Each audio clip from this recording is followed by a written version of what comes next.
Mathematical stories that we think are over keep going. Platonic solids are things that people have been thinking about for at least 2,000 years, and you might think there's kind of nothing new to say about them. But in the last couple of years, my colleagues and I have been exploring a facet of what it would be like to live on a Platonic solid. And we've come up with some new ideas and some new theorems about them, particularly about the dodecahedron. You might remember in school when you first learned about shapes, there are triangles, and there are squares, and there's pentagons, and there's hexagons. And there's all these shapes in kind of 2 dimensions that all the sides are the same and all the corners look the same. But if you go a dimension up, you might want it to be that all the faces are the same, all the facets are the same, all the corners look the same, and all the edges look the same. And now it turns out there aren't infinitely many of those anymore. There's only 5. There's the tetrahedron, which is a little pyramid with a triangular base. There's the octahedron, which looks like 2 Egyptian pyramids, one stacked on top of the other. There's the cube. Everybody knows the cube. There's the icosahedron. We've got a nice little beautiful icosahedron here. You can see it's again made up of triangles. It's got 20 of them. And finally, there's the dodecahedron, which is made up unusually of pentagons. The other ones are all squares or triangles. The dodecahedron is made up of pentagons. It's made up of 12 pentagons. 3 of them come together at each corner. So that's it. Those are the 5, and they're known as Platonic solids. They've played a big role in people's imaginations of mathematics and of art and of science. Kepler famously guessed that there might be these celestial arrangements of the Platonic solids which the planets live on. Turns out that isn't the case. I study the geometry of surfaces. I like to think about the surface of these objects. When I say the surface of these objects, I want to think about what it would be like if you're a little insect living on one of these things. What would your experience of the world be like? Presumably, insects living on the surface is it's the same for all the Platonic solids, though, isn't it? It's like living on a sphere, except you've got pointy bits. You would think so. But the pointy bits turn out to make a difference. From the point of view of what's called a topologist, somebody who thinks about what we consider sort of rubber sheet geometry, all of these would be spheres. If you sort of blew up and sort of tried to make this as well-rounded as possible, this would become a sphere. But I really do want to think about the pointy bits. Imagine on one of these Platonic solids, there's a house on each corner where the mathematician lives. At each of the vertices, there's a house. And now, let's say you have your mathematician living at one of these houses, and she's an avid jogger. Every morning, she likes to go for a jog. On the other hand, it's morning. She doesn't really feel like seeing any of her neighbors at this point. She wants to go for a jog. She wants to come back home to where she started. And she doesn't want to run through, certainly, any of her neighbors' houses. She would like to go on a path, and she doesn't want to have to sort of retrace steps or anything like that. She just wants to go straight and come back to where she started. We call this maybe the antisocial jogger problem. Another framing of it, if there's this classic children's book, The Little Prince. And in one of the central tensions in The Little Prince, other than the loss of childhood innocence, the prince has a sheep on his planet and a rose. And he wants to prevent the sheep from eating the rose. So we could think about this generalized problem as the prince and the sheep live at one corner, and there's a rose at every other corner. And the prince is a good pet owner, responsible, wants to take his sheep out for a walk every day, but not walk it past the rose because then the sheep will eat the rose. Can he do that? Can he do that on a loop? So it's kind of like you almost want to make like an equator type shape. So it's a closed loop. It's like an equator or a longitude line or a latitude line. We're not asking for it to cut the thing in half. We're just asking to start at one corner, go on a straight line, and you never turn. You never pass through another corner.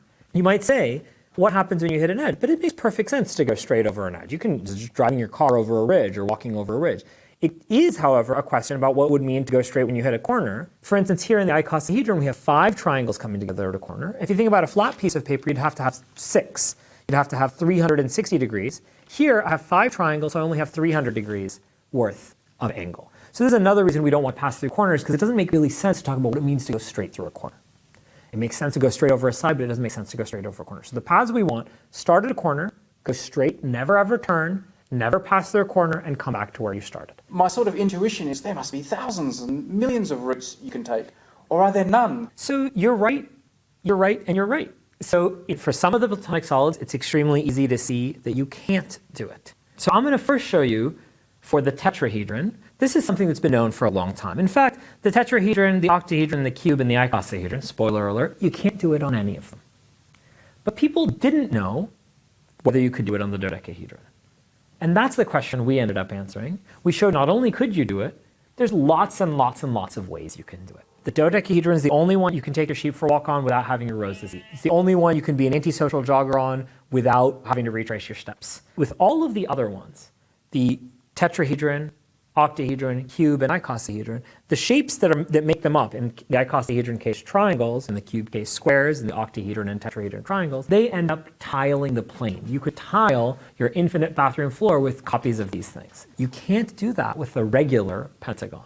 4 of them, it was impossible, and that's long been known. That's long been known. We didn't know for the dodecahedron. We didn't know for the dodecahedron. How is that possible? Couldn't I just make a dodecahedron out of cardboard, get a Sharpie, and draw a line and think, yeah, there you go, it was easy? So that's a really good point. You probably could do that. However, you wouldn't be sure that what you got was an exact mathematical trajectory. Maybe the thickness of your Sharpie, maybe there is one that's a little bit off. Even on the other ones, probably by nudging a little bit, you could do that. So we wanted an exact, straight line with no width, no thickness coming back to where it started.